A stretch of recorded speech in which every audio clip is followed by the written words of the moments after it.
You're listening to The Crypt, and I would like to welcome my very special guest, Sean Mac Eachaidh, to the show. Sean is the author of A Guide to the Silence of the Irish Otherworld. So you're very welcome to the show, Sean. Thank you very much, Rita. Delighted to be there. Oh, thank you. Well, firstly, could you give us a bit of background about yourself, Sean? Married man, 4 children, 4 grandsons. Former president of the University of Ulster, and currently on call worker, tourism heritage advisor at Carrickfergus Council, and that's about it for the moment. Your book is an alternative touring template of Northern Ireland. What can people expect to find within those pages? Right, well, I would imagine it's about trying to convey the questions or the answers at times to questions that tourists don't ask, feels too polite to ask, or when they do ask, they get it glossed over. Sometimes it's often the political and the significance of the political, Derry and Londonderry, for example. Sometimes these are, or you get some tourists who would go to buy Celtic cross or rosary beads and be told they're not really sold in the area that they're in, and they're not told why. I'm actually trying to come from behind my eyes and looking out and letting people see a silent tale. That's what I actually believe on that political front. That's that touring template. But there's a lot more to the silence in the title than what I refer there. Yeah, well, I have to say, when I picked up the book, you brought me straight back to my childhood when you're talking about the fire, then the hearth of the home, and how everyone used to sit around it. Do you think, like myself, what I think is nowadays this generation is totally missing out on that with all the technology? It's not something you see often anymore. Oh, Rita, straight to the soul of it. Yes, definitely, 100%. I think that you've got on-gut communication, or simple, just plain interaction, social grace, click word. Like, I had to ask you for help with Skype, and I'm actually glad. My children, we refuse adult children, and thankfully not at the moment grandchildren, but we tell them to keep their mobile phones away from the dinner table, because they tell us, they can talk to us, hear what's going on, engage in the conversation around the dinner table, and still click Facebook and whatever else, Twitter and tweet to their friends. We say no. So yes, they are missing out in the far side gathering, and I think that's very, very important. And I've mentioned in the book the proverbs and wisdoms that's been passed on from our own people, Milian Chin Chan, Marta Chin Chan Hain. Definitely 100%. There's no far side like your own far side, and it brings back my childhood memories as well. Now, I want to focus on a couple of sections of the book. Now, with the nature of this show, of course, the first thing I'm going to bring up to you is Halloween. You explained about Halloween now in the book. Now, many people mistake Halloween for an American holiday. So, could you tell us the true history behind it? I would like to think that first of all, I'll take it away from the trick or treat. Yes, the true history. I try to anyway by saying first of all that it is, an ancient Irish festival, and its roots belong with us here and why. And certainly, I'd like to think I'll lay claim to it, and I'll make people take it away from this trick-or-treat notion and see it as that veil between our world, the physical world that you and me's in at the moment, or even the virtual world we're speaking in right now, and the other world. Most definitely, I'd like to think that I'll do that, yes. I mean, with me, it's the trick-or-treat and the girls and the girly, and it's something where ghosts are, where frightening things are in the world. To me, there's nothing frightening about it. To me, it's that where that feel is at its thinnest, and you hear people speak of the thin places and thin feels.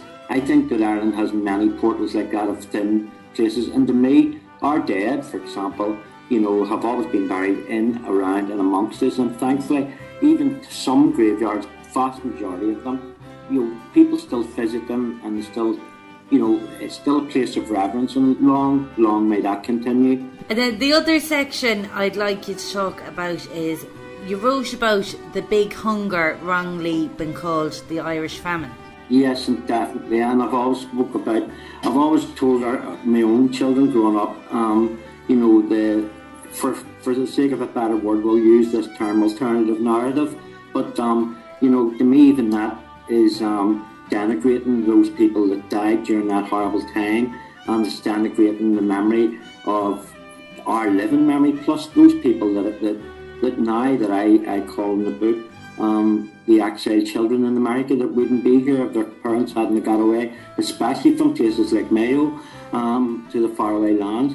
And no, to me it's the Great Hunger. Our people refer to it as the Great Hunger, the Big Hunger, just like the Big Wind and other things. It was it certainly wasn't a God-given thing, and yes, I think it's something that historians, some have already revisited, but I think that the full story, our story, or that alternative missing story, ought to be written into history, or as I like to call it, our story rather than his story. And of course, in speaking to yourself, where is her in her story? Her story's not there, it's always him. And it's in Ireland, unfortunately, his story is the victorious male, and the victorious male in our story, and I say respectfully, is Britain. Each chapter's title is in both Irish and English, so I take you're very passionate about the Irish language. I am indeed, for sure, Rita. I think that the Irish language being used throughout the book, just there. I mean, earlier I'd mentioned Irish proverbs. The first thing people think of right away would be the Bible, which would, is the passed on wisdom of, in that case, the Hebrew people, and so forth. Well, all wisdoms, all proverbs are very important, and the Irish proverbs is the passed on wisdom of our people. Níl Chinchan, Marta Chinchan, here, and there's no far side like your own far side. And I think that even when it comes to the townlands, that the Irish, and I'm glad that our townlands are still very, very, very rooted in the Irish language, no matter how anglicised or, even like Brent Friel's notion on the translations, where a lot has been lost in translation. It's important. I mean, names like, in the book, Ballymoney, I mean, you would imagine that it would be something along the lines of, Ballia and Arrogate, or, but it's not. It's actually Ballinamony, and it's the place of the turf. So it's the place where people went to get their turf. People say Ballia means town. Well, there were no towns until, the Normans brought some, but the English brought towns to fortify their hold in Ireland. And with the towns, that's only recent. So it's the place of the tree, the place of the well. God only knows. I mean, on a quick one, I was trying to find Ballytoper, of course, which is the place of the well. And I'd been seeking, where is this well? And I kept asking locals in and around this particular area. It's in the Antrim coast. And I asked them, where's the well? And nobody knew what I was talking about. And they were looking at me in a strange way. So I gave up, and I had an American tourist. And I was telling her this quest that, I'd given up. Yeah.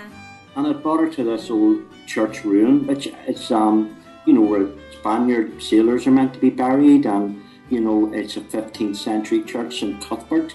And I had brought her around that to let her see that and to see some of the names of the locals there. And the lady pointed out the obvious, which was staring me in the face, and she said, well, isn't that have been a holy well? And you know what? She's probably 100% spot on. Yeah. Well, whether that's true or not, to me that's the importance of the Irish language.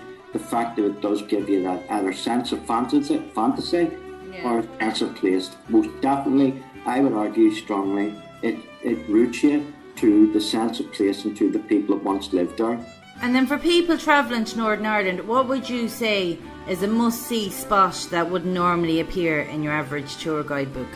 Oh, Giant's Causeway. Straight away, Giant's Causeway. It's probably the penultimate, Finn McCool, of course, I've told you in the book there, Finn McCool built it. And, the geologist argument is that a volcano erupted 65 million years ago, etc., etc. When you hear both arguments, to me the Finn McCool of building it is as likely as the 50p shaped rocks that appear there, that seem to be there, the island of Staffa, and yet steeped in our myths and mythology. Staffa comes up time and number. The Antrim coast, of course, in our end of it comes up, and of course the same Finn McCool who is all over Ireland. Our Ulster man is Cuchulainn, but to me that they're rooted with our people. But the Giant's Causeway is probably the top. I think what it will be overtaken by in good time because of the PR and the thrust will be the Titanic Museum. Where can a guide to the silence of the Irish Otherworld be purchased? Oh, well, I mean, it's self-published, so it's done through a company called Lulu. It's www.lulu.com. However, it can be purchased on ebook through Amazon, which is to me, I think, is a cheaper option, and it's actually, to me, it's the new way, isn't it? So 1 minute I condemn the technology, and now I'm actually promoting it. But to me, the idea of the ebook is that it'll be there forever and a day on the internet somewhere. But to me, the book wasn't written. It wasn't written to be the next 50 Shades of Grey, although I wish it had been. But to me, it was written for my family. Yeah. So it'll be passed on to them. And the fact I'm speaking to you about it, and perhaps another purchase or two, to me it's always a bonus that there's a royalty coming through, and it's not just a bonus. It's I actually, think, I wonder what my mommy would think. Yeah. Strange one, isn't it? So true though. And then, of course, you're on social media as well. Facebook. Yes, I am. But the book is. I have a Facebook page where, it's probably the makings of a second book if ever is going to be one. But it's to keep the photographs up of the day in life, and what I've been doing, where I've visited, Holestones, and I'm sure there's still many places, that even this author, if you like, that I haven't discovered yet in the north of Ireland, in my particular space, but to me, some of my favourite spots that I think they'll have to actually point out to me is Dockett-Muir, which is the Bridge of Tears, in Donegal, and close to Fulcara, at Muckie, and I think it's exceptional, like a parting place. And I'm sure Mayo has its parting place, just like anywhere else in Antrim and elsewhere where people part the faraway land. And these tales are there in every blade of grass, and I don't think I'm going to live long enough to know them all, nor you, nor any of this, but to me, I want to know about them. Yeah, well, that'll make it a good page for people to follow as well, because you put up pictures and everything, so... Yes, I do. Thanks so much for taking the time to come on the show today.